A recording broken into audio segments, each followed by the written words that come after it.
तो आज की जो वीडियो ना, इस वीडियो में हम देखने वाले हैं जो आपका सब्जेक्ट है यहाँ पे pharmacological and toxicological screening methods first M Pharm first semester में उसके इंपॉर्टेंट क्वेश्चन जो कि फार्माकोलॉजी स्ट्रीम के लिए है। तो ये जो सब्जेक्ट है ना, इसका हमने यूनिट फर्स्ट को ऑलरेडी कवर कर लिया है। देखिए यहाँ पे है आपका ये सब्जेक्ट जिसका MPL 103T ये कोड है, और यहाँ पे जो यूनिट फर्स्ट है लेबोरेटरी एनिमल्स, इसको ऑलरेडी कवर कर लिया है। तो आप जरूर से उस वीडियो को देख लीजिएगा, तभी आज की वीडियो आपको अच्छे से समझ आएगी। तो आज हम यूनिट सेकंड को कंप्लीट यहाँ पे देखने वाले हैं। देखिए यूनिट सेकंड रहेगी आपकी यहाँ पे pre clinical screening of new substance for the pharmaceutical activity using different methods, तो वो हम डिस्कस करेंगे। बाकी मैं आपको बता दूं यहाँ पे क्वेश्चंस इस तरीके से रहेंगे कि अगर आपने कुछ भी नहीं पढ़ा है, आप कम टाइम में इसको कवर कर सकते हैं। तो वही चीज़ लिखी है कि लेंथी सिलेबस को आप कम टाइम में यहाँ पे कवर कर सकते हैं। शॉर्ट एंड लॉन्ग दोनों टाइप के क्वेश्चन हैं, and most of the questions previous year question basis से सेलेक्ट हुए हैं। यहाँ पे टोटल 5 यूनिट है आपके इस सब्जेक्ट में, तो टोटल 5 यूनिट से यहाँ पे 35 क्वेश्चन सेलेक्ट हुए हैं। ठीक है, इस तरीके से क्वेश्चन यहाँ पे लिखे हुए हैं। बाकी इनका जो सॉल्यूशन है, ये जो कंप्लीट वीडियोस वगैरह है, वो आपको फार्मेसी वाला ऐप पर मिल जाएंगी। आपने क्या करना है, सिंपली प्ले स्टोर पर जाना है, सर्च करना है फार्मेसी वाला ऐप को आपने इंस्टॉल कर लेना है, एंड लॉगिन और रजिस्टर करने के बाद आपको कई सारे सेक्शंस नजर आएंगे। तो आपने वहाँ पे एम.फार्म के सेक्शन पे क्लिक करना है। उसके अंदर कई सारी जो स्ट्रीम है उनमें से अपने स्ट्रीम को चूज करना है फार्माकोलॉजी, और उसके फर्स्ट सेमेस्टर में आपको बैच मिलेगा, वहाँ पे जाकर के आप ज्वाइन कर लीजिए। सारा कंटेंट एक ही जगह मिल जाएगा। ठीक है, तो करते हैं इस वीडियो को स्टार्ट। पर उससे पहले गाइज, मेरा नाम है सहरुद्दीन खान और आप देख रहे हैं अपना यूट्यूब चैनल फार्मेसी वाला। तो यहाँ पे देखिए हम स्टार्टिंग करते हैं यूनिट सेकंड की। तो देखिए पहले आपने ये समझना है कि आपने इस यूनिट में पढ़ना क्या है। तो देखिए यहाँ पे लिखा हुआ है pre clinical screening of new substances for pharmacological activity using in vivo, in vitro and other possible animal alternative models. तो देखिए इसका मतलब क्या है, आपने ना जो भी न्यू सब्सटेंस है या फिर न्यू ड्रग है, उनकी प्री क्लिनिकल स्क्रीनिंग करनी है, या कहें तो आपने एनिमल्स के अंदर उनकी टेस्टिंग करनी है फॉर फार्माकोलॉजिकल एक्टिविटी, ये जानने के लिए कि वो क्या इफेक्ट शो करेंगे बॉडी के अंदर, बाई यूजिंग डिफरेंट मेथड। जैसे कि यहाँ पे 3 तरह के मेथड्स आपके रहेंगे। जैसे कि इन विवो बोले तो एनिमल्स में टेस्ट करना, इन विट्रो यानी कि लैब के अंदर टेस्ट करना, एंड कुछ अदर एनिमल अल्टरनेटिव मॉडल भी रहेंगे, जैसे कि बाय यूजिंग कंप्यूटर मॉडल और by using other 3D tissue cell वगैरह। तो उसका यूज करके हम यहाँ पे टेस्टिंग करने वाले हैं। तो सिंपल आपको ये जरूर समझना है कि यहाँ पे आप जो भी न्यू ड्रग है, न्यू सब्सटेंस है, उनको ह्यूमंस में टेस्टिंग करने से पहले, यानी कि क्लिनिकल ट्रायल करने से पहले आपने एनिमल में टेस्टिंग करनी है। आपने वही स्क्रीनिंग यहाँ पे समझनी है। तो वही क्वेश्चन ना, अगर आपको नहीं भी समझ आया तो वही क्वेश्चन आपका यहाँ पे सबसे पहले बनता है, जिसकी क्वेश्चन नंबर यहाँ पे 9 रहेगा स्टार्टिंग से। क्वेश्चन यहाँ पे कि डिफाइन प्री क्लिनिकल स्क्रीनिंग, या कहें तो study, and right various method of it, कि क्या होती है प्री क्लिनिकल स्क्रीनिंग और इसके कौन कौन से मेथड होते हैं, किन किन मेथड से की जाती है, वो आपने मेथड समझने हैं। जी जनरल पर्पस भी आपको समझना है, क्योंकि पूरे सिलेबस में बस वही आपने यहाँ पे चीज़ों को पढ़ना है। ठीक है, तो समझते हैं। देखिए सिंपली हम वर्ड को ब्रेक करेंगे। Pre plus clinical. प्री कहने का मतलब होता है बिफोर, एंड क्लिनिकल बोले तो रिलेटेड टू ह्यूमन स्टडीज, कि ह्यूमंस में जो ट्रायल होते हैं जिनको हम क्लिनिकल ट्रायल बोलते हैं, तो उन क्लिनिकल ट्रायल के होने से पहले जो ट्रायल चलते हैं या जो स्टडी की जाती है, उनको हम प्री क्लिनिकल स्टडी बोलते हैं। ठीक है, मतलब समझ आ गया आपको। मींस लिखा है यहाँ पे सिंपल एक लाइन में, पूरे इस टर्म का मतलब लिखा है, means studies done before testing on humans. Humans पर टेस्टिंग करने से पहले जो स्टडी की जाती है वो है आपकी प्री क्लिनिकल स्टडी। ठीक है, तो यहाँ पे सिंपली आप डेफिनेशन बोल सकते हैं कि प्री क्लिनिकल स्क्रीनिंग, या कहें तो pre clinical study, is the process of evaluating a new chemical compound in animals or in vitro models to check its pharmacological activity, safety and potential therapeutic use before clinical trials in human। Simple सी बात वही लिखिए कि ये हमारी वो study होती है जिसमें जो भी हमारा न्यू केमिकल कंपाउंड होता है, या कहें तो न्यू ड्रग होती है, उसको हम या तो एनिमल्स के अंदर या फिर लैब के अंदर जो हमारे सेल कल्चर होते हैं उनमें उनकी फार्माकोलॉजिकल एक्टिविटी चेक करने के लिए कि आपकी ड्रग क्या इफेक्ट शो कर रही है, कितना इफेक्ट शो कर रही है, उसकी सेफ्टी को देखने के लिए कि कितनी सेफ है या फिर नहीं है, और क्या क्या उसके यूज हो सकते हैं, वो सारी चीज़ें हम यहाँ पे चेक करते हैं एनिमल्स के अंदर या फिर लैब के अंदर बिफोर क्लिनिकल ट्रायल, ह्यूमंस में क्लिनिकल ट्रायल करने से पहले। तो वही स्टडी हमारी यहाँ पे प्री क्लिनिकल स्टडीज़, या कह सकते हैं प्री क्लिनिकल स्क्रीनिंग मेथड्स कहे जाएंगे। अब ये जो है ना, आपने बहुत सारी कैटेगरी की दवाइयाँ पढ़ी होंगी, जैसे कि आपके पूरे सिलेबस में वही दे रखा है, जैसे मैं आपको यहाँ पे दिखा देता हूँ। जैसे सबसे पहले जो मॉडल से स्टार्ट होंगे या कहें तो मेथड जो स्टार्ट होंगे किन की स्टडी के लिए रहेंगे, आपके सीएनएस के लिए। जो भी ड्रग आपके ब्रेन पर काम करती हैं, सेंट्रल नर्वस सिस्टम पर, जैसे कि सीएनएस स्टिमुलेंट है, सीएनएस डिप्रेसेंट है, एंजियोलाइटिक्स है, एंटीसाइकोटिक्स है, एंटी एपिलेप्टिक्स है, न्यूट्रोपिक्स है। आगे पार्किंसंस में जो डिसीज़ में यूज़ होते हैं वो, अल्जाइमर में जो डिसीज़ में यूज़ होते हैं वो। आगे आपके बहुत सारी जो डिसीज़ जो पूरी फार्माकोलॉजी में आपने पढ़ी थी ना, जैसे आपका यहाँ पे देखिए स्टार्टिंग में anti asthmatic, COPD, anti allergic, और रिप्रोडक्टिव के अंदर आ जाएगा आपका यहाँ पे anti fertility agent, anti ulcer, analgesic, anti inflammatory, antipyretic. पूरी वही कैटेगरी की ड्रग जो आप पढ़ चुके हैं फार्माकोलॉजी में, उनकी टेस्टिंग कैसे की जाती है लैब में या बोल सकते हैं एनिमल्स के अंदर, वो सारे मेथड्स आपने यहाँ पे पढ़ने हैं बाकी के सिलेबस में। आपको स्टार्टिंग में तभी ये सारी चीज़ें बताई गई थी कि क्या क्या एनिमल्स कॉमनली यूज़ होते हैं लैब के अंदर, और उनकी क्या क्या गाइडलाइंस आपने ध्यान रखनी है, कैसे आप उनको प्रोड्यूस करते हैं, और कैसे यहाँ पे अलग अलग उनको मेंटेन करने के तरीके रहते हैं। सीपीसीएसए की गाइडलाइंस भी आपने यहाँ पे देखी थी। ठीक है, अब उन्हीं एनिमल्स को सही तरीके से एथिकली यूज़ करके उन पर कैसे आप टेस्ट परफॉर्म करोगे, किसी भी न्यू ड्रग की टेस्टिंग करने के लिए वो ड्रग अलग अलग कैटेगरी वाइज यहाँ पे दे रखी है आपके सिलेबस में। जैसे कि यूनिट सेकंड में आपकी सीएनएस फार्माकोलॉजी बोले तो वो ड्रग की आपने स्टडी करनी होगी जो आपके ब्रेन पे काम करती हैं। फिर यहाँ पे यूनिट थर्ड आपका स्टार्ट हो जाएगा, जहाँ पे वही चीज़ें आपने कवर करनी होंगी, बस यहाँ पे टॉपिक चेंज हो जाएगा। टॉपिक क्या रहेगा अब आपका, रेस्पिरेटरी बोले तो वो ड्रग जो आपके रेस्पिरेटरी सिस्टम पर काम करती हैं उन सभी की आपने यहाँ पे टेस्टिंग करनी होगी एनिमल्स के अंदर। ठीक है, अलग अलग यहाँ पे मेथड होंगे। फिर वही चीज़ आपकी नेक्स्ट यूनिट में जस्ट टॉपिक चेंज होगा कि पहले यहाँ पे रेस्पिरेटरी वाली थी या एनाल्जेसिक ये थी, अब यहाँ पे नए और मेथड आ जाएंगे, जैसे कि आपकी कार्डियोवास्कुलर की आ जाएगी, जैसे कि anti hypertensive, anti arrhythmic, anti anginal. ठीक है, आपकी डायूरेटिक्स वगैरह आगे और भी हैं, जैसे कि एंटी डायबिटिक, एंटी डिसलिपिडेमिक एजेंट या एंटी कैंसर एजेंट। ठीक है, ये सारे मेथड हो गए। अब आगे आप देखोगे यहाँ पे फिफ्थ यूनिट में वही चीज़ यहाँ पे कंटिन्यूअस है। लास्ट में कुछ यहाँ पे टॉपिक्स चेंज होंगे, जैसे कि इम्यूनो एसे क्या है, या अलग अलग इम्यूनो एसे आपने कवर करने हैं, या फिर यहाँ पे कुछ लिमिटेशंस आपने कवर करनी होंगी एनिमल्स पे टेस्टिंग करने की। तो बस सिलेबस में सारा कुछ यही डिस्कस करना है। कहने का मतलब है अगर आपको यूनिट सेकंड का पूरा कोर समझ आ गया ना कि आखिर क्या पढ़ना चाहते हैं उसमें, तो आगे वाले टॉपिक भी आपको ईजिली समझ आ जाएंगे।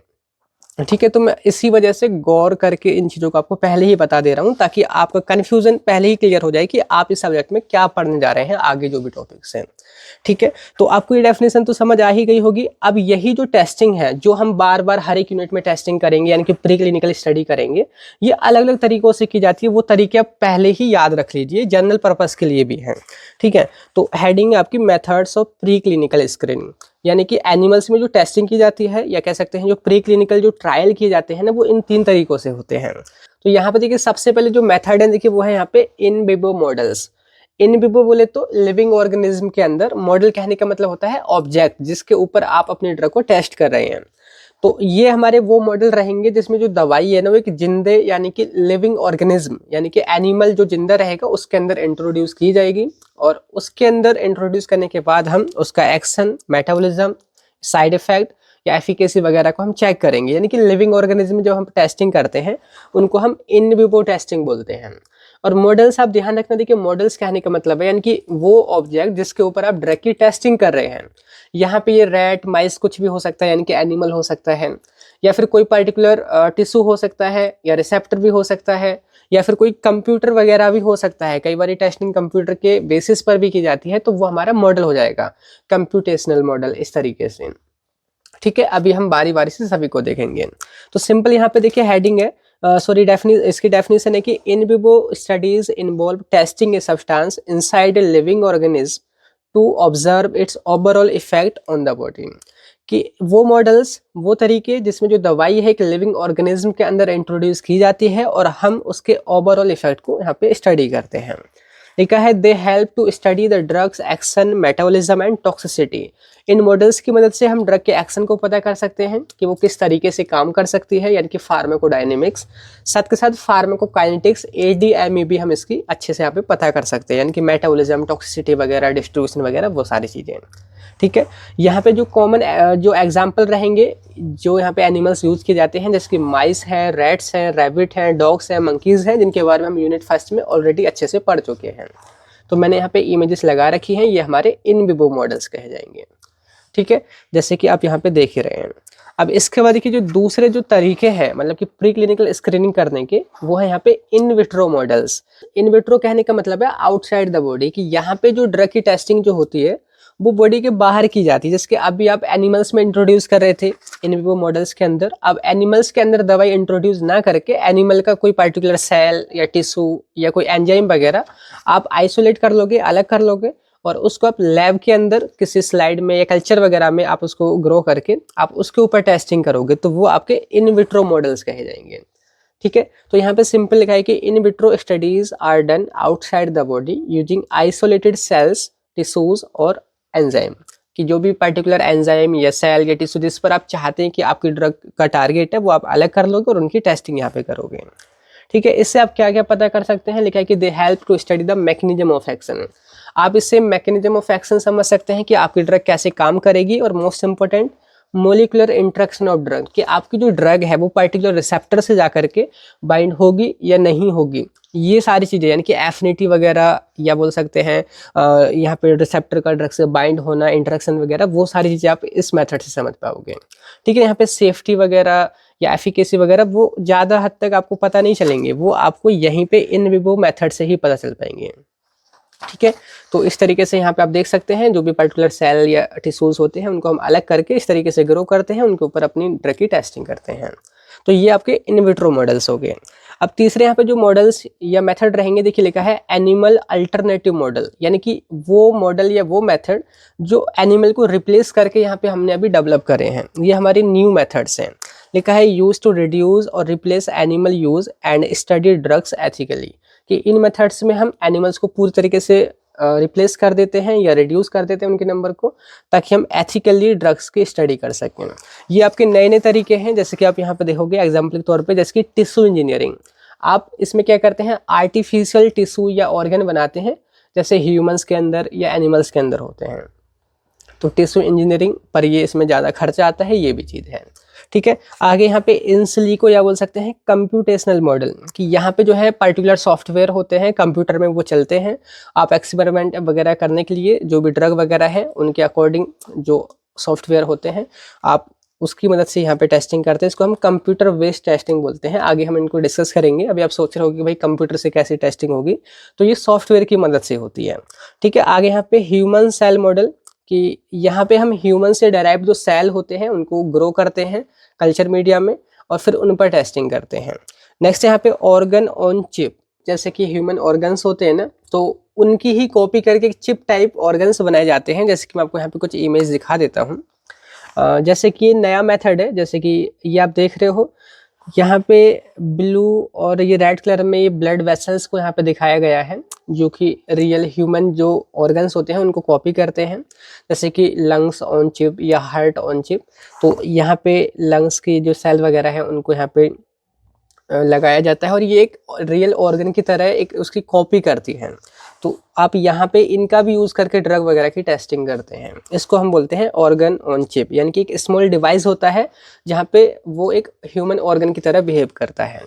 नेक्स्ट यहाँ पे 3D सेल कल्चर, कि यहाँ पे सेल को हम ग्रो करते हैं 3D फॉर्म में, वो एक रियल टिश्यू की तरह, मतलब 3 डायमेंशनल स्ट्रक्चर में वो ग्रो करती है और उसके ऊपर हम अपनी ड्रग की टेस्टिंग करते हैं। तो ये अल्टरनेटिव मॉडल है। पर ये जो सारे मॉडल्स हैं ये ज़्यादातर खर्चीले होते हैं, स्पेशली अगर हम सिर्फ इसको छोड़ दें कंप्यूटेशनल मॉडल को, इसको छोड़ के ज़्यादातर जो मॉडल्स हैं उनमें ज़्यादा खर्चा आता है। तो नॉर्मली जो हम लैब वगैरह में करते हैं ना, वो इन विट्रो मॉडल्स को करते हैं या फिर आपके जो इन वो मॉडल्स हैं उनको हम करते हैं। ठीक है, अब यहाँ पे अभी जो आपने जाना है ना, सिर्फ ये बेसिक चीज़ है पर बहुत ज़रूरी है सारे सिलेबस को समझने के लिए। आपने जाना है कि आपको अभी क्या पढ़ना है आने वाली सभी यूनिट्स में, और यहाँ पे प्री क्लिनिकल स्क्रीनिंग क्या होती है, यानी कि एनिमल में टेस्टिंग, और ये किन किन तरीक़ों से की जाती है। जैसे कि ये तरीके यहाँ पे ही लिखे हुए थे, जैसे कि यूजिंग इन विवो आपने जाने, यूजिंग इन विट्रो वो भी जानना, और अदर जो भी पॉसिबल एनिमल अल्टरनेटिव मॉडल है वो आपने जान लिए हैं। ठीक है। अब जो नेक्स्ट चीज है ना, journal principle of pre clinical screening, कि प्री क्लिनिकल स्क्रीनिंग यानी कि आप एनिमल्स में टेस्टिंग कर रहे हैं तो उसके क्या जनरल प्रिंसिपल हैं जो कि आपको हमेशा ध्यान रखने होंगे। और ये चीज जो है कोई क्वेश्चन नहीं बन रहा है, बस जनरल पर्पज से आपने वो चीज़ों को याद रखना है। नेक्स्ट क्वेश्चन यहाँ पे हमारा अलग होगा, जो कि पर उससे पहले आपने इनको समझ लेना है कि क्या जनरल प्रिंसिपल रहेंगे जो कि चीज़ें आपको याद रखनी है। ठीक है, तो सिंपली मैं आपको यहाँ पे लिख करके बता देता हूँ। तो यहाँ पे देखिए वही जो सारे प्रिंसिपल है ना, मैंने आपको यहाँ पे लिख दिए हैं। जस्ट आपने बेसिकली आपको पता रहना चाहिए हर टाइम जब भी आप टेस्ट करें तो ये दिमाग में चीज़ें रहनी चाहिए। जैसे कि पहले आपका ऑब्जेक्ट क्लियर होना चाहिए कि आप वो टेस्ट क्यों कर रहे हैं, यानी कि किसी भी ड्रग की सेफ्टी को चेक करना है या एफिकेसी को चेक करना है या उसका पर्पस क्या है, वो आपको क्लियर रहना चाहिए। ठीक है। दूसरा यहाँ पे सिलेक्शन ऑफ एप्रोप्रिएट मॉडल, कि अगर आप टेस्ट कर रहे हैं ना तो आप अपनी ज़रूरत के अकॉर्डिंग एप्रोप्रिएट जो भी आपके लिए सुटेबल मॉडल बैठे वो आपने सेलेक्ट करना है, इन विट्रो हो या इन विवो हो या अल्टरनेटिव मॉडल हो। तो ये चीज़ आपने एक प्रिंसिपल के रूप में ध्यान रखनी है। तीसरा जो मोस्ट इंपॉर्टेंट है यहाँ पे, use of control and test model, कि यहाँ पे जो है ना आपने दो मॉडल्स यूज करने होंगे। एक वो जो कि नॉर्मल है, जिसको आपने कोई भी ड्रग वगैरह नहीं दी है। एक वो जिसके अंदर आपने ड्रग को इंट्रोड्यूस किया है। सपोज करो जैसे कि मेरे पास यहाँ पे ऐसे ही नॉर्मली सोना टाइप ये आपके मैंने कुछ रैट लिए हैं ताकि मैं आपको समझा सकूं। तो इस तरीके से ग्रुप में आपने दो ग्रुप, जब भी आप किसी भी ड्रग की टेस्टिंग करोगे, चाहे एंटी अस्थमेटिक, चाहे सीएनएस स्टिमुलेंट या सीएनएस डिप्रेसेंट या एंजियोलाइटिक्स, आपने हर एक बार जब भी आप टेस्ट करना है तो दो ग्रुप बनाने हैं। एक वो ग्रुप जिसको आपने कोई भी ड्रग नहीं दी है, एक वो ग्रुप जिसमें आप टेस्टिंग करना चाहते हैं तो आपने अपने टेस्ट वाले ड्रग को इसके अंदर इंट्रोड्यूस किया है। तभी तो आप इन दोनों में कंपेयर करके उसका रिजल्ट निकाल पाओगे। तो ये प्रिंसिपल है कि जब भी आप यहाँ पे टेस्टिंग करें तो यूज करना है कंट्रोल को और एक टेस्ट मॉडल को। ठीक है। आगे है नेक्स्ट प्रॉपर डोज सिलेक्शन, आपने प्रॉपर डोज देनी है ताकि ड्रग का इफेक्ट सही तरीके से हो, ना तो बहुत ज़्यादा आ जाए ना ही बहुत कम। ठीक है। नेक्स्ट है route of administration, proper route से वो ड्रग को इंट्रोड्यूस करना है। मोस्ट कॉमनली जो हम यहाँ पे यूज़ करते हैं इंट्रापेरिटोनियल जो रूट है, ठीक है, एब्डोमेन के पास, उसका हम यूज़ करते हैं, या और भी रूट आप यहाँ पे यूज़ कर सकते हैं। तो प्रॉपर जो रूट है वो आपने सेलेक्ट करना है। आगे है, ये चीज़ भी काफ़ी इंपॉर्टेंट है, आपने ध्यान में रख के चलना है CPCSA की गाइडलाइन जो हम ऑलरेडी यूनिट फर्स्ट में पढ़ चुके हैं, कि जो भी आप टेस्ट कर रहे हैं एनिमल के अंदर, उसके यहाँ पे 3 प्रिंसिपल मैंने आपको बताए थे, अगर आपको याद आ रहा हो यूनिट फर्स्ट के अंदर, तो इनको हम RRR बोलते हैं।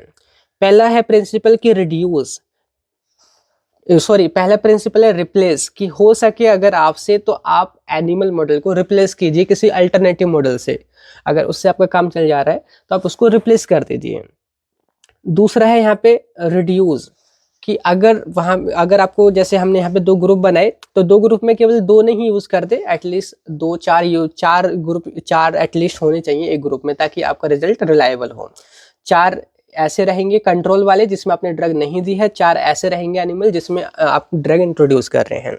ठीक है। अगर आप लैब में नॉर्मली कॉलेज में कर रहे हैं तो आपका अगर काम 2 ही से चल रहा है, ठीक है, एक ये है 2 ही से काम चल जा रहा है, तो आप उनकी संख्या को रिड्यूस कर दीजिए जो भी एनिमल यूज कर रहे हैं। तो यहाँ पे उनकी संख्या को रिड्यूस कीजिए, रिप्लेस कीजिए। और तीसरा है पर रिफाइनमेंट कहने का मतलब होता है कि आप अगर यूज कर रहे हैं तो हो सके तो आपसे उनके दर्द को कम कीजिए, है ना, आप उनके साथ अच्छे से बिहेव कीजिए, कामली आपने उनसे काम लेना है। ठीक है। तो ये चीज़ आपने गौर करनी है। ये सारी CPCSA की गाइडलाइन ध्यान रखनी है, RRR रूल हम इसको बोलते हैं। ठीक है। नेक्स्ट है आपका जो भी रिजल्ट आ रहा है, जो भी आप टेस्टिंग कर रहे हैं ना, उसको कुछ मतलब बने, वो रिप्रोड्यूसिबल हो। बार बार अगर आप वही टेस्ट उन्हीं कंडीशन में करें तो वो वही सेम रिजल्ट कंसिस्टेंटली देना चाहिए और वो रिलायबल भी हो। अगर रिलायबल नहीं रहेगा तो कोई फ़ायदा नहीं है एनिमल्स को फालतू में परेशान करने का। ठीक है। एंड जो लास्ट में है वो है स्टेटिस्टिकल एनालिसिस, कि जो भी पैरामीटर्स या रिजल्ट आपके निकल के आ रहे हैं उसको आपने एक अच्छे से, जो बेस्ट मेथड हो स्टैटिक्स निकालने का, रिजल्ट या बोल सकते हैं आपका जो भी डेटा है उसको अच्छे से रिजल्ट में कन्वर्ट करने का, तो वो आपने सही तरीका यूज़ करना है। अगर आपको याद हो तो हमने जो B.Pharm का 8 सेम था ना, वहाँ पे बायो स्टेटिस्टिक्स एंड मेथडोलॉजी या रिसर्च मेथडोलॉजी, इस तरीके से हमने एक सब्जेक्ट पढ़ा था। तो हमने बहुत सारे तरीके पढ़े थे स्टेटिक्स में, तो वो जो बेस्ट तरीका बैठे आपने उसके अकॉर्डिंग यहाँ पे उनका रिजल्ट निकालना है।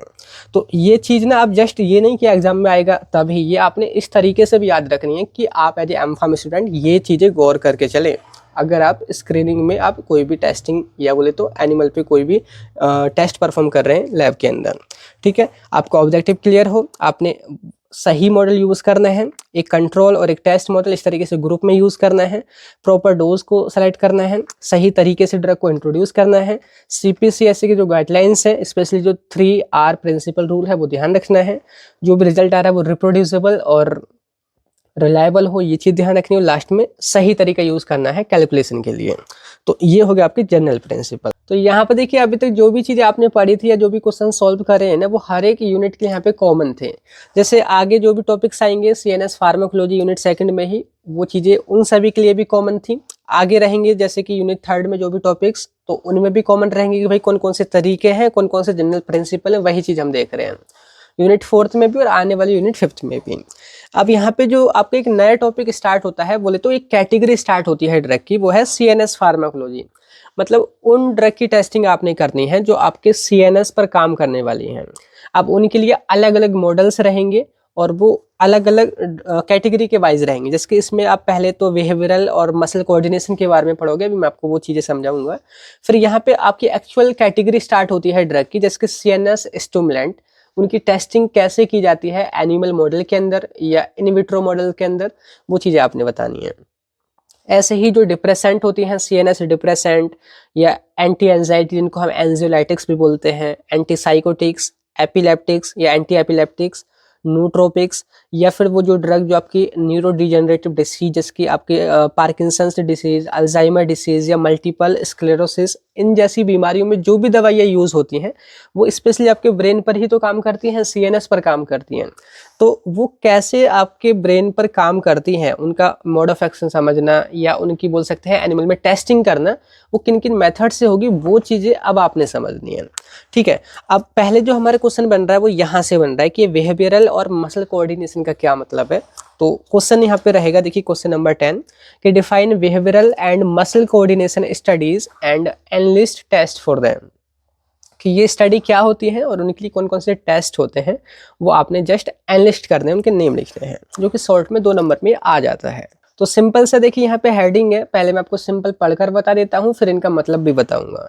तो यहाँ पे लिखा है behavioural and muscle coordination studies, तो लिखा है behavioural and muscle coordination studies are in vivo test in animals to evaluate the effect of drugs on CNS, locomotion, balance and muscle coordination.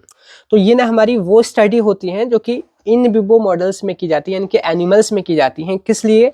ताकि आप उन ड्रग की स्टडी कर सकें जो CNS पर इफेक्ट शो करती हैं या उनकी लोकोमोशन एक्टिविटी को चेंज करती हैं, बैलेंस को चेंज करती हैं या मसल कोऑर्डिनेशन को चेंज करती हैं। देखिए इनका मतलब सिंपल मैं आपको बता देता हूँ। देखिए बिहेवियरल कहने का मतलब क्या है? बिहेवियरल कहने का मतलब है कि सपोज करो कि यहाँ पे ये कोई एनिमल है या ये ज़्यादा अच्छे से दिखेगा, तो ये कोई हमारा एनिमल है, आपने इसको कोई पर्टिकुलर ड्रग दी। हम अभी वो कैटेगरी पढ़ रहे हैं जो आपके CNS पे काम करने वाली है, यानी कि ब्रेन पर दवाइयाँ काम करने वाली हैं।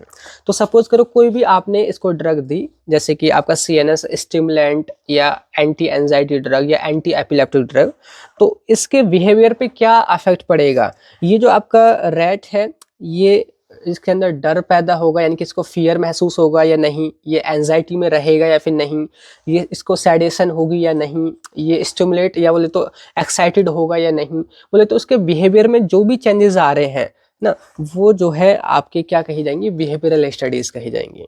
ठीक है, अब यहाँ पे ये चीज़ आपको समझ आएगी। दूसरा यहाँ पे muscle coordination studies. Muscle coordination studies कहने का मतलब है कि आपने कोई पर्टिकुलर कोई ड्रग दी, अब उस ड्रग के देने के बाद इसकी जो मसल है, जो भी एनिमल की मसल है, ये कितने अच्छे से रिलैक्स या कॉन्ट्रैक्ट हो पा रही है या नहीं, ये जो एनिमल चलने फिरने में अपना बैलेंस बना पा रहा है या नहीं बना पा रहा है, तो ये चीज़ हम यहाँ पे चेक करते हैं। मेरा मतलब समझ रहे हो? तो अगर हम इन स्टडीज़ को करें तो आप ना बहुत सारी ड्रग के इफेक्ट को समझ सकते हैं। जैसे अब मैं बारी बारी से आपको बताता हूँ। जैसे सपोज करो CNS स्टिमुलेंट को आपने समझना है। CNS स्टिमुलेंट ऐसी ही तो ड्रग होंगी जो CNS की एक्टिविटी को बढ़ाएंगी, यानी कि आप बहुत ज़्यादा एक्साइटेड हो जाएंगे। तो सपोज करो हमने इस वाले चूहे को ये वाली दवाई दी, अगर ये जो माइस है या चूहा है जो भी है, अगर ये ज़्यादा एक्साइटेड होता है, अगर ये बहुत तेज़ी से घूमता फिरता है ना, ऊंचाई पर भी चढ़ जाता है, कभी उधर भागता है कभी उधर भागता है, इसका मतलब क्या है कि काफ़ी ज़्यादा एक्साइटेड हो रखा है, ये इसका ब्रेन स्टिमुलेटेड हो गया है। तो यानी कि हमारी दवाई काम कर रही है। तो हम कैसे पता करें? इसके बिहेवियरल स्टडी से तो पता करें ना। तो हम इसलिए यहाँ पे ये चीज़ों को समझते हैं। आगे जैसे कि डिप्रेसेंट अगर है, जस्ट उल्टा हो जाएगा, ये थोड़ा सैड सैड सा रहेगा, इसको नींद सी आएगी, एक ही जगह कोने में छिपा रहेगा, है ना। ये जो है अंधेरे में रहेगा, लाइट में नहीं आएगा। तो इनसे क्या है, बिहेवियरल पता कर रहे हैं। बस ड्रग आप पता कर पाएंगे कि अच्छा इफेक्ट आ रहा है ड्रग का या नहीं आ रहा है। समझ रहे हो मेरी बात? आगे देखोगे एंजियोलाइटिक, मतलब ऐसी ड्रग जो एंजाइटी को कम कर रही हैं। तो आप इसको वही ड्रग दोगे, एंटी एंजाइटी वाली ड्रग। आप इसको ड्रग देकर के एंटी एंजाइटी वाली आप इसको ऊंचाई पर खड़ा कर दोगे। फिर आप देखोगे कि इसको डर लग रहा है कि नहीं लग रहा है, इसको एंजाइटी इसमें डेवलप हुई है या नहीं हुई है। अगर दवाई अच्छे से काम कर रही है मतलब कि इसको डर नहीं लगेगा। अगर दवाई का असर नहीं है तो इसको डर लगेगा, ये छिपने की कोशिश करेगा। तो आप ना इन स्टडीज़ की मदद से, behavioural and muscle coordination studies की मदद से, इस कैटेगरी में जो भी दवाइयाँ हैं उनके आप इफेक्ट को यहाँ पे समझ पा रहे हैं, फार्माकोलॉजिकल एक्शन को समझ पा रहे हैं। तो ये वही है आपकी behavioural and muscle coordination studies. ठीक है, आगे देखो लिखा भी है कि दे हेल्प, ये स्टडी हेल्प करती है to identify stimulant, depressant, sedative and muscle relaxant. आप इन सभी की टेस्टिंग इन स्टडीज से कर सकते हैं। जैसे कि हर एक को यहाँ पे अलग अलग से बताया भी है कि बिहेवियरल स्टडीज हेडिंग में लिखा है कि used to observe changes in animal behaviour और एक्टिविटी आफ्टर ड्रग एडमिनिस्ट्रेशन। कि दवाई देने के बाद एनिमल के बिहेवियर में या एक्टिविटी में जो चेंजेस आते हैं उनको ऑब्जर्व करना, बस वही कहा जाएगा बिहेवियरल स्टडी। जैसे ये जो स्टडी है ना, कई सारे इक्विपमेंट की मदद से की जाती है। एग्जाम्पल जैसे एक्टोफोटोमीटर टेस्ट होता है, ओपन फील्ड टेस्ट होता है, होल बोर टेस्ट होता है, एलिवेटेड प्लस मेज टेस्ट होता है, बाई मेज टेस्ट होता है। अब जस्ट आप इनके नाम सुन रहे हैं क्योंकि आपने पहले कभी पढ़ा नहीं है। अभी मैं आपको इनकी इमेजेस दिखाऊंगा, इनका मतलब आपको बताऊंगा क्या है यूज़। बहुत ही सिंपल है, बस आप इनको ना समझ लिए तो आपको ना हर एक कैटेगरी के लिए चीज़ें याद हो जानी चाहिए, क्योंकि हर एक लिए सेम ही रहेगा। अभी मैं आपको बारी बारी से बताऊँगा। देखिए सबसे पहले यहाँ पे एक्टोफोटोमीटर टेस्ट। तो एक ऐसा टेस्ट, जैसे कि एक्टो का मतलब है एक्टिविटी, फोटो का मतलब है लाइट, मीटर का मतलब है मेजर करना, कि एक ऐसा मीटर, एक ऐसा इक्विपमेंट कि आपका जो एनिमल है वो इसमें मूव करेगा और उसकी मदद से लाइट की एक्टिविटी यहाँ पे मेजर की जाएगी। जस्ट मैं आपको पहले डायरेक्टली एक इमेज दिखा देता हूँ। देखो ये जो है डिजिटल एक्टोफोटोमीटर है। इसमें क्या होता है, ये बेसिकली ये एक्टोफोटोमीटर की बॉडी होती है, ये आप देख रहे हो। इसका और बड़ा मैं आपको इमेजेस आगे दिखा देता हूँ। जैसे देखिए ये आप देख रहे हो, ये वही चीज़ है, ये इतनी बड़ी इसकी बॉडी है। इसमें इस तरीके से ये चूहे को रखा जाता है। अब एक तरफ से ना इंफ्रारेड लाइट निकलती है, जैसे कि इंफ्रारेड लाइट इस तरीके से यहाँ पे निकलती है, दूसरी तरफ उनका रिसीवर होता है। अब हम यहाँ पे क्या चेक करते हैं, हम यहाँ पे इस वाले एनिमल की ना एक्टिविटी को चेक करते हैं कि ये जो एनिमल है वो कितना ज़्यादा इधर उधर घूम रहा है या एक ही जगह रुका रह रहा है। अभी हमने ये जाना था कि अगर हम CNS स्टिमुलेंट को देंगे ना तो एनिमल उस दवाई को लेने के बाद बहुत ज़्यादा एक्साइटेड होकर के इधर उधर घूमेगा, कुछ चीज़ को काटेगा पीटेगा, इस तरीके से एक्टिविटीज शो करेगा। अगर वहीं आप CNS डिप्रेसेंट को देंगे तो वो वही एनिमल शांति से एक कोने में बैठा रहेगा। ठीक है, तो ये चीज़ आप कैसे पता करेंगे यहाँ पे? तो ये डिजिटल मीटर है जिसमें ना एक तरफ से ना इंफ्रारेड लाइट निकलती रहती हैं और इंफ्रारेड लाइट इस पर्टिकुलर अपने रिसेप्टर पर जाती हैं जो कि इस तरफ लगे होते हैं। ठीक है, जब आप इसके बीच में एनिमल को रख दोगे ना तो एनिमल इन लाइट के बीच में डिस्टरबेंस बनता है, मतलब इन लाइट को इस रिसेप्टर तक नहीं पहुंचने देता है। तो जो भी लाइट इस रिसेप्टर पर नहीं पहुंचती है वो यहाँ पे काउंट कर ली जाती है। जितना ज़्यादा एनिमल यहाँ मूव करेगा इधर से उधर उतनी ही ज़्यादा लाइट यहाँ पे कट होगी।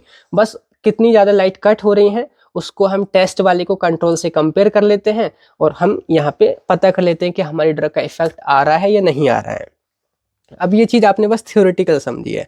अभी थोड़ा सा मैं आपको एक वीडियो दिखाता हूँ, ठीक है, दूसरे फ़ोन में मैं आपको चीज़ें दिखाऊंगा और आप गौर से समझिएगा कि इसका क्या मतलब यहाँ पे निकल रहा है। देखिए ये आप देख रहे हो, थोड़ा सा मैं इसकी ब्राइटनेस को बढ़ा लेता हूँ, 1 मिनट। अब देखिए ये इसको थोड़ा मैं चालू कर दिया। जैसे कि ये आपका एक्टोफोटोमीटर है। एक्टोफोटोमीटर में अगर मैं शुरू से आपको दिखा देता हूँ कि इस तरीके से ये इसके अंदर एनिमल आपको दिख रहा है, हम एनिमल रख देते हैं और यहाँ पे लगातार जो रेड लाइट है ना वो यहाँ पे जो कट हो रही है उनकी काउंटिंग भी हो रही है। अभी थोड़ा सा मैं आपको यहाँ पे दिखाऊंगा, जैसे कि जस्ट एग्जांपल देखो, ये इस तरीके से ये मूव करने की जगह होती है, एनिमल लगातार मूव कर रहा होता है, एक तरफ से ये जो है इंफ्रारेड लाइट यहाँ पे निकल रही होती हैं, वो इस तरफ रिसेप्टर तक यहाँ पे पहुंचती हैं, ठीक है। अब कितनी ज़्यादा वो लाइट कट हो रही है ना, वही यहाँ पे मेजर किया जा रहा है। तो ये है आपका एक्टोफोटोमीटर। इसका आपको और अच्छे से मैं लाइट दिखा देता हूँ, इसमें लाइट अच्छे से नहीं नज़र आया है, थोड़ा सा मैं यहाँ पे, आप एनिमेटेड वीडियोज़ यहाँ पे देख सकते हैं। जैसे कि शॉर्ट में मैंने एक शॉर्ट यहाँ पे निकाला है इस तरीके से कि देखो, एक्टोफोटोमीटर इस तरीके से होता है। ये इंफ्रारेड लाइट, जैसे यहाँ पे ऑन ऑफ का सिस्टम होता है, यहाँ पे इंफ्रारेड लाइट इस तरफ से यहाँ से निकलती होती है ना, उसके अंदर हम एनिमल वगैरह को रख देते हैं। तो ये चीज़ गौर करनी है, बस आपने एनिमेटेड वीडियो से चीज़ों को अच्छे से समझना है कि कैसे ये चीज़ें काम करती हैं, ठीक है, समझ गए। तो ये हो गया आपका डिजिटल एक्टोफोटोमीटर। तो इससे आप क्या पता कर रहे हैं, किसी भी एनिमल का बिहेवियर पता कर रहे हैं, तो ये बिहेवियरल स्टडी के अंदर आ गया। अब ये मैं इतने अच्छे से क्यों बताया आपको, सिर्फ इतना टाइम क्यों लगा दिया एक ही टेस्ट पर, क्योंकि आने वाली जो भी कैटेगरी है ना, इसका बार बार यूज होने वाला है, ठीक है। अब दूसरा जो है यहाँ पे वो है open field test. Open field test में क्या है, एक इस तरीके से बॉक्स होता है, बड़ा सा बॉक्स होता है, जैसे कि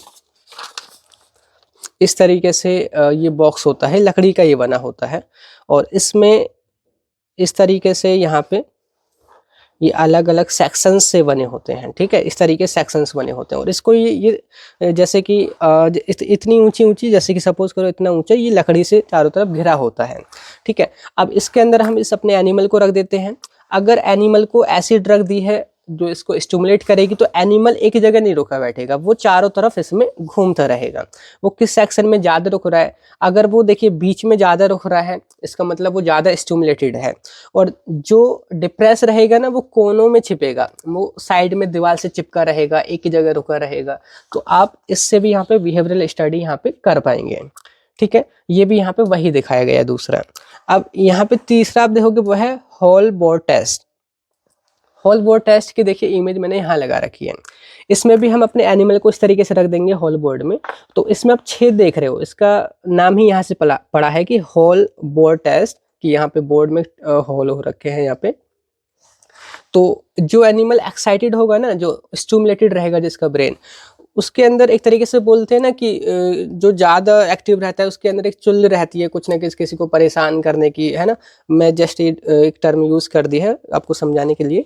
तो ये बार बार उसके अंदर ये मुंह को बढ़ाता रहेगा, इसको मतलब रहेगा एक ना कुछ खुरापाती दिमाग इसका रहेगा, बार बार इधर जाना उधर जाना, इसमें मुँह डालना उसमें मुँह डालना, इस तरीके से। तो आप होल बोर्ड टेस्ट से भी उसकी एक्टिविटी पता कर पाएंगे। और दूसरा, अगर आपने ऐसा एनिमल लिया है जिसमें आपने डिप्रेशन ड्रग को दिया है, वो बेचारा एक जगह शांत रहेगा, क्योंकि उस पर तो सैडेशन कॉज हो रहा है, उसका ब्रेन जो है काम नहीं कर रहा है, वो इनके अंदर मुंह वगैरह नहीं डालेगा। तो हम ये चीज़ें यहाँ पे समझ सकते हैं होल बोर्ड टेस्ट से, ठीक है। आगे है यहाँ पे एलिवेटेड प्लस मेज। एलिवेटेड कहने का मतलब होता है ऊंचा, प्लस मेज की यहाँ पे प्लस के आकार का, जैसे ये प्लस आप देख रहे हो, प्लस के आकार का यहाँ पे एक ऊंचा सा मेज होता है। अब आप यहाँ पे कोई ऐसी ड्रग देते हैं इसको जो कि एंटी एंजाइटी वाली है। एंटी एंजाइटी बोले तो अगर आपने वो ड्रग दी तो इसकी एंजाइटी कम हो जाएगी, इसको टेंशन नहीं होगी आपके एनिमल को। आप इसको इस पर खड़ा करते हैं तो आप ये चेक करते हैं कि जो आपका एनिमल है वो इस ओपन एरिया में ज़्यादा खड़ा रहता है या फिर ये जो बंद हुआ है क्लोज्ड आर्म, इसमें ज़्यादा खड़ा होता है। इसकी मैं आपको आगे और इमेजेस दिखा देता हूँ जो अच्छे से आपको चीज़ें समझ आएंगी। जैसे आप यहाँ पे देखोगे, ये बहुत अच्छे से बड़ा करके मैंने दिखाया है कि अगर आपका एनिमल एंटी एंजाइटी ड्रग देने के बाद यहाँ पे खड़ा हो रहा है इस ओपन एरिया में, मतलब कि उसको डर नहीं है भैया, उसको कुछ भी डर नहीं लग रहा है, एंजाइटी है ही नहीं, तभी वो यहाँ पे खड़ा हो रहा है। अगर वो इन वाले एरिया में छिप रहा है, इसका मतलब उसको डर लग रहा है ना, वो डिप्रेस है। अगर वो स्टिमुलेट रहेगा तो यहाँ पर इन एरिया में ज़्यादा खड़ा रहेगा। तो ये हो गया, क्योंकि प्लस के आकार का है ना, तो ये प्लस बोला जाएगा, एलिवेटेड प्लस मेज, ठीक है। इस तरीके से इसकी भी मेरे पास एक वीडियो है, जैसे कि मैं थोड़ा सा आपको वो भी दिखा देता हूँ ताकि सारी चीज़ें ना आपको मेरा मेन मोटिव यहाँ पे ये है कि आपको समझ आए कि आखिर रियलिटी में या लैब के अंदर ये चीज़ें होती कैसे हैं। देखिए यहाँ पे आप देख रहे हो, इस तरीके से ये प्लस टाइप का मेज है, यहाँ पे एनिमल वगैरह को खड़ा कर देते हैं। एनिमल इधर से उधर घूमता है, अब किधर ज़्यादा टाइम अपना वो बिता रहा है वो चीज़ हम यहाँ पे नोट करते हैं, और ये हम कंपेयर करते हैं उस एनिमल से जिसको ड्रग दी गई है और वो एनिमल जिसको ड्रग नहीं दी गई है, दोनों को हम कंपेयर करते हैं। इसके बाद देखिए नेक्स्ट यहाँ पे बाई मेज, जो कि बाई के आकार का होता है इस तरीके से। यहाँ पे हम ये इनकी लर्निंग कैपेबिलिटी को जांचने के लिए करते हैं, जैसे कि एक तरफ हमने खाना रख दिया या इनके लिए रिवार्ड रख दिया, और एनिमल को हम ट्रेन करते हैं कि इधर आपका खाना या रिवार्ड रखा हुआ है, एनिमल इस तरफ घूमते हुए यहाँ पे पहुँचता है। तो हम ये चेक करते हैं कि एनिमल ये चीज़ लर्न कर पा रहा है कि नहीं कर पा रहा है कि उसको इस कोने में खाना मिलता है। अगर वो इधर उधर दोबारा घूम फिर के जाता है, इसका मतलब उसको चीज़ें याद नहीं रह रही हैं। तो यहाँ पे कुछ हम ऐसी ड्रग की टेस्टिंग कर पाएंगे जो आप आगे पढ़ोगे, जैसे कि यहाँ पे है न्यूट्रोपिक्स जिनको हम स्मार्ट ड्रग बोलते हैं, जो आपके ब्रेन को इन्हांस करती है, उसकी एक्टिविटी को, याद करने की क्षमता को या लर्निंग को। तो हम यहाँ पे ये देखेंगे कि एनिमल को ये दवाई देने के बाद क्या याद जल्दी रहता है कि मेरा जो खाना है या मेरा रिवार्ड इस कोने में मिलेगा। तो ये सारे टेस्ट आप आगे जो भी कैटेगरी है ना, हर एक के लिए यूज होने वाले हैं। कैसे कैसे यूज होंगे मैं अभी आपको बता दूंगा, ठीक है। अब दूसरे, ये तो आपके सारे के सारे वो टेस्ट हैं जो बिहेवियरल स्टडी यानी कि बिहेवियर आप चेक करने के लिए कर रहे हैं यहाँ पे, ठीक है। अब आगे जो आपके टेस्ट रहेंगे जो है वो आपके मसल कोऑर्डिनेशन स्टडीज। लिखा है use to measure effect of drugs on muscle strength, balance and coordination. मतलब ये जो स्टडी है वो इसलिए की जाती है कि ड्रग को देने के बाद कि जो भी एनिमल है उसकी मसल स्ट्रेंथ यहाँ पे उस पर क्या इफेक्ट पड़ रहा है, क्या वो एनिमल अपना बैलेंस बना पा रहा है या नहीं बना पा रहा है ना, कोऑर्डिनेट कैसे कर पा रहा है, मसल रिलैक्सेशन या कॉन्ट्रैक्ट वगैरह होना। तो इसके लिए भी कुछ एग्जांपल जैसे कि टेस्ट है, यहाँ पे आपने अपनी लैब वगैरह में देखा भी होगा, रोटारोड टेस्ट होता है। रोटारोड जिस पर इस तरीके से एनिमल्स को रख करके इसको चला दिया जाता है और हम ये देखते हैं कि एनिमल कितनी अच्छे से यहाँ पे अपने आप को बैलेंस कर पा रहा है। अगर उसकी मसल अच्छे से काम कर रही हैं, अच्छे से रिलैक्स हो रही हैं या कॉन्ट्रैक्ट हो रही हैं, तो वो अच्छी या बोले तो देर तक इस पर रुका रहेगा। जैसे यहाँ पे मैंने उनकी इमेज लगा रखी है, जैसे इस तरीके से ये रोटारोड एपरेटस है, आपने लैब में भी देखा होगा। एक तरफ हम कंट्रोल ग्रुप रखते हैं जिनको कोई भी दवाई नहीं दी है, एक तरफ हम वो ग्रुप रखते हैं जिनको आपने ड्रग दी है यहाँ पे, ठीक है। तो इस तरीके से इनको हम यहाँ पे मूव करते हैं। इसकी मैं आपको वीडियो दिखा देता हूँ ताकि और बेहतर आपको समझ आए, ठीक है। मेरा मेन ऑब्जेक्टिव यही है, अच्छे से आप यहाँ पे समझ पाए स्क्रीनिंग को। तो देखिए इस तरफ देखोगे ये रोटारोड इस तरीके से चल रहा होता है। इसके शुरू से दिखाता हूँ मैं यहाँ पे, इस तरीके से देखोगे तो एक एनिमल जैसे ये पहले ही गिर गया, इसका मतलब ये अच्छे से कोऑर्डिनेट नहीं कर पा रही है इसकी मसल, और ये यहाँ पे बहुत देर तक यहाँ पे चल पा रहे हैं, ठीक है। देख रहे हो ये इस तरीके से रोटारोड एपरेटस से हम क्या पता कर रहे हैं, मसल कोऑर्डिनेशन, ठीक है। अब बहुत सारी ड्रग जैसे कि मसल रिलैक्सेंट है, अगर आप उनको दे दोगे तो ये ज़्यादा देर तक यहाँ रुक ही नहीं पाएगा, उसकी मसल एकदम रिलैक्स हो जाएंगी इस तरीके से, ठीक है। तो ये हो गया आपका रोटारोड एपरेटस, एग्जाम्पल आपने देख लिया। दूसरा यहाँ पे ग्रिप स्ट्रेंथ टेस्ट, यहाँ पे आप देख रहे हो ये जो आपका जो माइस या रैट जो होता है, ये एक पर्टिकुलर एक मीटर के आगे कोई निब निकली होती है, उसको पकड़ता है और फिर हम उसको उसके जो टैल होती है उसके बेस से खींचते हैं पीछे को, देखते हैं कि वो कितनी अच्छी ग्रिप बना पा रहा है इस वाले जाल से, और यहाँ पे जो ये मीटर रखा हुआ है उससे, जो यहाँ पे मेजर होता है, ये ग्रिप स्ट्रेंथ टेस्ट बोला जाता है। तो ये भी मसल के बेसिस पर ही हम चीज़ों को पता कर पाएंगे। आगे है सिलेंडर टेस्ट, इसमें देखते हैं कि ये जो भी एनिमल है इसकी मसल कितना साथ दे रही है, कि इसमें कितना ऊपर चढ़ पा रहा है या नहीं चढ़ पा रहा है।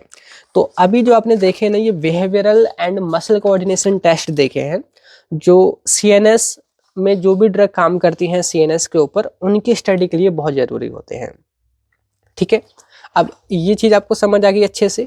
अब इसके बाद देखिए नेक्स्ट में जो क्वेश्चन आपका बनता है वो यहाँ पे काफ़ी इंपॉर्टेंट आपके लिए हो जाएगा।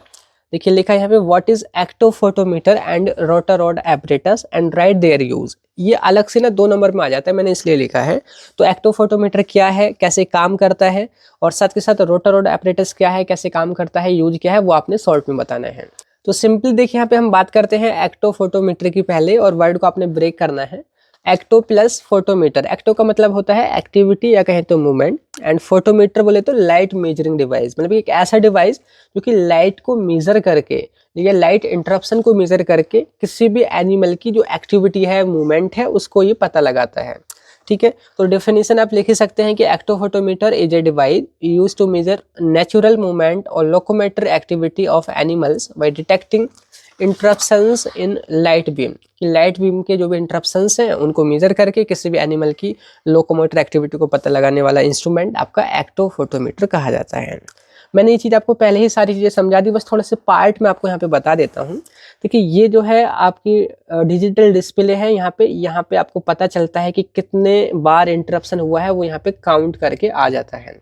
एक तरफ जो आपको दिख रहा है ये एक स्विच होता है कि कई बार जो एनिमल है बहुत ही ज़्यादा सेडेशन में होता है या उसको नींद आ रही होती है, तो यहाँ पे जो आपने देखी थी ये स्टील की इस तरीके से पतले पतले पाइप टाइप से थे, तो उनमें कई बार हम करंट ये थोड़ा सा हल्का शॉक भी देते हैं, तो उसके लिए ये वाल्व दे रखा है जिसको शॉक स्ट्रेंथ नॉब भी बोलते हैं। ठीक है, ऑन ऑफ इसको हम यहाँ से करते हैं, आपने स्विच को देखा भी होगा वीडियो में। ये रिसेट का ऑप्शन होता है कि एक बार टेस्ट हो गया तो रिसेट करने के लिए आप इस बटन को दबा दीजिए, रिसेट हो जाएगा। ये बॉडी है जिसके अंदर एनिमल को रखा जाता है, वही चीज़ यहाँ पे एनिमेटेड रूप में दिखा रखी है। ठीक है, अब यूज क्या है इस वाले टेस्ट का, लिखा है टू स्टडी CNS स्टिमुलेंट और depressant to evaluate activity level, sedation और स्टिमुलेशन आफ्टर ड्रग एडमिनिस्ट्रेशन। ये जो मेनली यूज होता है CNS स्टिमुलेंट और CNS डिप्रेसेंट के लिए यूज होता है। आप चेक कर पाते हैं कि जो भी एनिमल है उसकी एक्टिविटी में क्या चेंजेस आ रहे हैं ड्रग को एडमिनिस्ट्रेट करने के बाद में। ठीक है, दूसरा एपरेटस आपका रहेगा यहाँ पे रोटा रोड एपरेटस। अगर हम वर्ड को ब्रेक करें, रोटा कहने का मतलब है रोटेशन, जो घूमता रहता है। रोड मतलब एक बार या रोड, लोहे की रोड, तो एक ऐसा एपरेटस जिसमें एक लोहे की रोड घूमती रहती है और उस पर एनिमल्स वगैरह को हम रखते हैं और उसकी मदद से हम उसकी मसल कोऑर्डिनेशन या मसल स्ट्रेंथ की जो एक्टिविटी है वो पता करते हैं। तो यहाँ पे देखिए डेफिनेशन रहेगी कि rotarod apparatus is a device where animals are placed on a rotating rod to measure their balance and motor coordination. कि एक ऐसा डिवाइस या आपका इंस्ट्रूमेंट होता है जिसमें एक रोड घूम रही होती है, उस रोड पर हम कोई भी एनिमल रखते हैं और फिर हम चेक करते हैं कि वो एनिमल कितना बैलेंस बना पाता है और उस अपने मोटर कोऑर्डिनेशन कितना बेहतर है उसका। वो मैंने आपको पहले ही वीडियो में भी दिखा दिया है। ठीक है, अब यूज़ क्या है यहाँ पे, to assesses muscle coordination and balance. ये चेक करने के लिए कि कितना अच्छा मसल कोऑर्डिनेशन है या कोई भी एनिमल कितना अच्छा बैलेंस बना पा रहा है, तो इसकी मदद से आप जो है मसल रिलैक्सेंट जो ड्रग है उनकी एक्टिविटी को यहाँ पे अच्छे से टेस्ट कर पाएंगे। तो ये क्वेश्चन आपको समझ आ गया। ठीक है, अब इसके बाद देखिए नेक्स्ट में जो क्वेश्चन है आपका वो लॉन्ग क्वेश्चन स्टार्ट होता है, वो है describe different in vivo pre clinical screening models for anxiolytics. देखिए लॉन्ग क्वेश्चन ऐसे बनता है कि जो एंजियोलाइटिक्स है ना, यानी कि एंटी एंजाइटी ड्रग, उनकी टेस्टिंग के लिए इन विवो प्री क्लिनिकल कौन कौन से स्क्रीनिंग मॉडल्स यूज़ होते हैं वो आपने बताने हैं। जो अभी आपने कई सारे मॉडल्स या कहें तो टेस्ट देखे हैं ना, घूम फिर के वही यहाँ पे लिखे जाएंगे। अभी मैं आपको बताऊंगा कि कैसे लिखे जाने हैं। ठीक है, और कौन कौन सी कैटेगरी के लिए सेम रहेंगे। मतलब जैसे अगर आपने सपोज करो एंटी एंजाइटी वाला कवर कर लिया ना, तो एंटी स्टिमुलेंट और एंटी डिप्रेसेंट के लिए भी वही सेम हो जाएगा, बस थोड़ा बहुत चेंजेस होंगे। बस ध्यान रखना है कि कहाँ पे स्क्रीन मतलब कि डिप्रेशन वाला लिखना है, कहाँ पे सेडेशन वाला मतलब लिखना है, वो खुद आप बना करके भी लिख सकते हैं वो चीज़ें। तो पहले हम यहाँ पे बात करते हैं कि लिखने का क्या तरीका रहेगा अगर आप एग्जाम में लिखना चाहते हैं और ऐसे तरीके से क्वेश्चन आता है। पहले तो जो भी टर्म है उसको आप डिफाइन कर दीजिए कि एंटी एंजाइटी या एंजियोलाइटिक ड्रग क्या होती है, वर्ड ब्रेकडाउन के साथ में डिफाइन कर दीजिए। मैंने डिफाइन कर रखा है और इमेजेस आपको लगा रखे हैं ताकि आपको समझ में आए। ठीक है, इसके बाद में मैंने यहाँ पे उनका क्लासिफिकेशन ऐड कर दिया है। जरूरी नहीं कि आप क्लासिफिकेशन ही यहाँ पे लेके 2-4 एग्जाम्पल हो अगर आपके पास एंटी एंजाइटी ड्रग के, तो आप वो लिख दीजिए। फिर उसके बाद आपने हेडिंग डालनी होगी कि कौन कौन से हैं इन vivo pre clinical screening models. तो यहाँ पे आपके बारी बारी से वही सारे मॉडल्स आएंगे, जैसे कि पहला आएगा एलिवेटेड प्लस मेज मॉडल, फिर आएगा आपका यहाँ पे उसका प्रिंसिपल कैसे है, फिर आगे और मॉडल हैं लाइट डार्क बॉक्स। अभी हम बारी बारी से बताएंगे। ठीक है, बस लिखना कैसे है वो आपको बता दिया है। तो सिंपली देखिए पहले हम बात करते हैं कि एंजियोलाइटिक ड्रग क्या होती है। वर्ड को ब्रेक करना है, एंजियो प्लस लाइटिक। एंजियो कहने का मतलब है एंजाइटी यानी कि टेंशन, लाइटिक बोले तो रिड्यूस करना या रिलीव करना। तो ऐसी ड्रग जो कि किसी भी पर्सन, किसी भी ह्यूमन बीइंग या एनिमल के अंदर जो भी टेंशन है, एंजाइटी है, उसको कम करती है ना, स्ट्रेस को, टेंशन को, एंजाइटी को, बस वही ड्रग हमारी एंजियोलाइटिक्स कही जाएंगी। तो सिंपल सी डेफिनेशन यहाँ पे लिखी है कि anxiolytics are drugs that reduce anxiety, stress और tension without causing major sedation. कि ज़्यादा सेडेशन ना हो और टेंशन स्ट्रेस भी दूर हो जाए, वो हमारी एंजियोलाइटिक्स कही जाएगी। ठीक है, इमेजेस आप देख सकते हैं, आजकल बहुत ज़्यादा स्ट्रेस होता है, आप जानते ही हैं टेंशन क्या होती है, जैसे कि अभी आपको हो रही होगी, एग्जाम आने वाले हैं, स्ट्रेस, टेंशन, एंजाइटी। तो इसी को कम करने के लिए जो दवाइयाँ दी जाएंगी ना, वो होंगे एंजियोलाइटिक्स। अब मेरे पास कमेंट आएंगे सर हम भी एंजियोलाइटिक्स लेकर जाएंगे, नहीं, ज़रूरी नहीं, ये टेम्पररी है, ये उस केस में यूज़ की जाती हैं जब आदमी परेशान होता है इस चीज़ से। ठीक है, तो ये हो गया एंजियोलाइटिक्स। अब इनका मैंने क्लासिफिकेशन यहाँ पे ऐड कर दिया है, पर आप 2-4 एग्जाम्पल भी याद रख दोगे, लिख दोगे यहाँ पे, बहुत काफ़ी रहेगा। जैसे कि यहाँ पे है एंटी एंजाइटी ड्रग का जो क्लासिफिकेशन हमने फार्माकोलॉजी में भी पढ़ा है कि इसमें बेंजोडाइजेपिन होती हैं, ठीक है, जिसकी डाइजेपाम है, ऑक्साजेपाम है, लोराजेपाम है और अल्प्राजोलम वगैरह है। तो इनको आप एज ए सेडेटिव भी यूज़ करते हैं, है ना, और एज ए हिप्नोटिक्स भी यूज़ करते हैं। वो डिपेंड करता है कि कितनी डोज दे रहे हैं। बस इस केस में आपने इतनी डोज लेनी है कि आपको सैडिसन ना हो, आपको नींद नहीं आए। ठीक है, आगे है आपकी दूसरी कैटेगरी एजापिरोन, जिसकी बुस्पिरोन है, गैपिरोन है, इस्पापिरोन है, तो ये इसके अंदर आएंगे, जो कि हमारी नॉन बेंजोडाइजेपिन बोली जाती हैं। नेक्स्ट हमारे सेडेटिव एंटीहिस्टामिनिक, जो कि हाइड्रोक्सीजीन है, ये सेडेटिव होती हैं, और H1 जो एंटीहिस्टामिन ड्रग होती हैं ये वही हैं। नेक्स्ट हमारी बीटा ब्लॉकर भी होती हैं, जिसकी प्रोप्रेनोलोल, ये भी एंटी एंजाइटी के अंदर आती है। तो ये इनमें से 2-4 स्पेशली इनके एग्जाम्पल आपने लिख देने हैं। ठीक है, अब यहाँ पे हमारे वही मॉडल्स आएंगे, लिखा है कि in vivo pre clinical screening models for anxiolytics की, जो एंजियोलाइटिक जो ड्रग है उनकी प्री क्लिनिकल टेस्टिंग करने के लिए, एनिमल में टेस्टिंग करने के लिए कौन कौन से टेस्ट या मॉडल्स यूज़ होते हैं वो आपने बताने हैं। तो यहाँ पे वही मॉडल्स अब बारी बारी से लिखे हुए हैं, जिसके पहले मैं आपको बता देता हूँ। पहला यहाँ पे एलिवेटेड प्लस मेज, कि इस वाले या बोल सकते हैं एंटी एंजाइटी वाली जो ड्रग है उनकी टेस्टिंग करने के लिए हम ये वाला मॉडल भी यूज़ करते हैं। जैसे लिखा है a plus shaped maze with 2 open and 2 closed arm to study anxiety, कि ये एक प्लस के निशान जैसा, जैसे हमारा प्लस ये होता है, उसके शेप जैसा एक मेज होता है जो कि ऊंचा रहता है। इसका हम यूज़ करते हैं एंजाइटी की स्टडी करने के लिए। इसके 2 आर्म होते हैं, जैसे कि आपको मैंने यहाँ पे दिखाया था, ये वाले ओपन आर्म बोले जाते हैं और ये वाले क्लोज्ड आर्म बोले जाते हैं। अब इसका प्रिंसिपल क्या है कि एनिमल जो है उस एरिया में ज़्यादा सेफ फील करेगा। जैसे ये क्लोज्ड आर्म है, तो अगर एनिमल को एंजाइटी है, अगर उसको डर लग रहा है, तो वो इस एरिया में ज़्यादा सेफ फील करेगा जो बंद एरिया है। अगर एनिमल को टेंशन ही नहीं है, एंजाइटी ही नहीं है, तो वो कहीं भी खुल करके घूमेगा, ज़्यादातर वो इस एरिया में अपना टाइम यहाँ पे स्पेंड करेगा। तो बस इसी बेसिस पे यहाँ पे हम पता कर पाएंगे कि हमारी जो एंटी एंजाइटी ड्रग है वो सच में काम कर रही है या नहीं कर रही है। देखो अब आप यहाँ पे समझिए, मेरे पास एक एनिमल, यहाँ पे मेरे तो एनिमल ही खो गए, ये मेरे 2 एनिमल है यहाँ पे। ठीक है, अब आप सपोज करिए कि एक मेरा एनिमल ये है, एक मेरा एनिमल ये है। ये मेरा नॉर्मल एनिमल है जिसको मैंने कोई भी ड्रग नहीं दी है, इसको हम कंट्रोल बोलेंगे। ये हमारा वो एनिमल है जिसमें आपने एंटी एंजाइटी ड्रग दी है ना, आप चेक करना चाहते हैं कि उसकी एंजाइटी कम हुई है या फिर नहीं हुई है। तो नॉर्मली जैसे कि छोटा सा एनिमल है और ये इतने 1-1-1.5 फुट ऊंचा ही रहता है, ठीक है, मेज़। तो इसमें आप जब छोड़ते हैं तो इसको डर फील होता है, रियलिटी में इसको फियर एंजाइटी होती है। तो ये ज़्यादातर इन वाले हिस्सों में अपना टाइम स्पेंड करेगा, क्योंकि हमने कोई ऐसी दवाई इसको नहीं दी है जो इसकी एंजाइटी को कम करेगी। दूसरी तरफ अगर आपकी सच में एंटी एंजाइटी ड्रग इफेक्टिव है, एक्शन शो कर रही है, तो ये वाला जो एनिमल है वो इस वाले जो ओपन आर्म, ओपन एरिया है, वहाँ पे ज़्यादा टाइम स्पेंड करेगा। तो इन दोनों यानी कि टेस्ट और कंट्रोल को हम कंपेयर कर लेंगे और पता कर लेंगे कि हमारी ड्रग कितनी इफेक्टिव है और नहीं है।